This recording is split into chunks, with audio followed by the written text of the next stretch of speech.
Okay, so deep in the quiet, flooded fields of rural China, a revolution is brewing. And this one isn't being fought with soldiers, but with satellites, with sensors, and with giant machines. Today, we're going to dig into how technology is both saving and maybe even threatening the ancient art of rice farming. It's one of the biggest, most fundamental questions a country can ask itself. I mean, it goes beyond politics or economics, right? It's about pure survival. And for the most populous nation on Earth, the scale of that challenge is just hard to even wrap your head around. Yeah, that's the number we're talking about. Over 1.4 billion mouths to feed every single day. Making sure you have food security at that scale demands a system that's not just strong, but is also incredibly efficient and is constantly getting better because failure is just not an option. And for, thousands of years, the answer has always started right here, in these fields. They've been the absolute backbone of the country's food supply. But today they're facing what you could call a perfect storm of problems, from a disappearing workforce to dwindling resources. Something has to give. And that something is coming in the form of technology. We're talking about a full-on high-tech agricultural revolution, one that promises to solve these really deep, old problems with, silicon chips and steel. So, the first huge crisis is a human one. Younger generations are, understandably, leaving rural villages for better opportunities in the cities. That leaves an aging population to take care of the land. So you have to ask, who is going to do the backbreaking work of planting and harvesting? Well, the answer, more and more, is machines. Technology is stepping in to fill that labor gap directly. You've got these automated transplanters, these incredible combined harvesters that let a single person do the work that used to take a whole crew of people.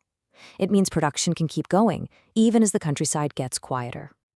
Okay, so a shrinking workforce is one massive headache, but it's not the only one. There's also the problem of resources. Traditional rice farming is just incredibly thirsty. It needs tons and tons of water to keep those fields flooded. And for a country that's already dealing with water scarcity, that's just not sustainable long term. This is where some really clever techniques, like alternate wetting and drying, or AWD, come into play. So instead of flooding the fields 24/7, smart sensors are basically checking the soil's moisture and delivering water only when and where it's actually needed. It sounds simple, but the impact on saving water is huge. And all of this is part of a much bigger idea called precision agriculture. Picture this. You've got drones with AI-powered cameras flying over the paddies. They can spot a pest problem or a nutrient deficiency way before a person could. This means farmers can spray a little bit of pesticide right where it's needed instead of blanketing the whole field. It saves money, and it's much better for the environment. At the end of the day, all this amazing tech, the robots, the sensors, the drones, it's all pointed at one single, absolutely critical goal: increasing yield. The whole point is to grow way more rice on every single square foot of land. And wow, the results are just staggering. Through some seriously advanced genetic breeding, Chinese scientists have cooked up super hybrid rice varieties that can yield up to 18 tons per hectare.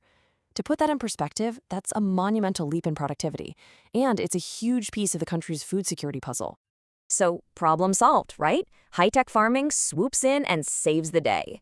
Well, not so fast. Like any big revolution, this one has a flip side. And the shift to this new way of farming is creating a whole new set of its own problems.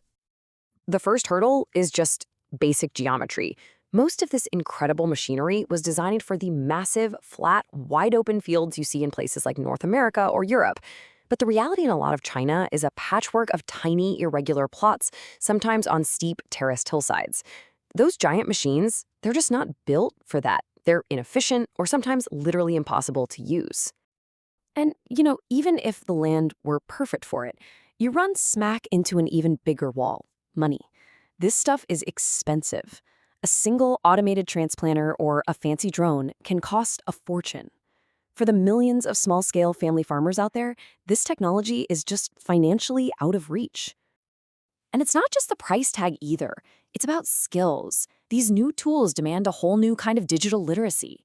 You can't just hand an elderly farmer who's been doing things one way their entire life a tablet to control an AI-guided pump and expect it to just work. It creates this massive digital divide, leaving a lot of people behind. And there's one more hidden cost. As you can see here, when you move from manual labor to mechanization, you're basically trading muscle power for fossil fuels. All of a sudden, a farmer's profit and loss are directly tied to the volatile up and down prices of diesel and electricity. It's a whole new kind of risk. So where does that leave us? On one side, you've got this incredible promise of a technological utopia for farming. And on the other, you have the very real price that people and the land are paying to get there. It really is a double-edged sword. The promise is undeniable, right? We're talking higher yields, way more efficiency, and real solutions to labor and water shortages. But the price is just as real. You've got these insane costs, a growing digital skills gap, tech that doesn't even work for many small farms, and a bigger reliance on energy. And that brings us to our final and maybe most important question. The story of China's rice paddies is really a preview of a challenge the entire world is facing. As we race to innovate and boost production to feed a growing planet, how do we make sure that the very people who have fed us for generations aren't left behind by the march of progress? The answer to that is going to define the future of food for every single one of us.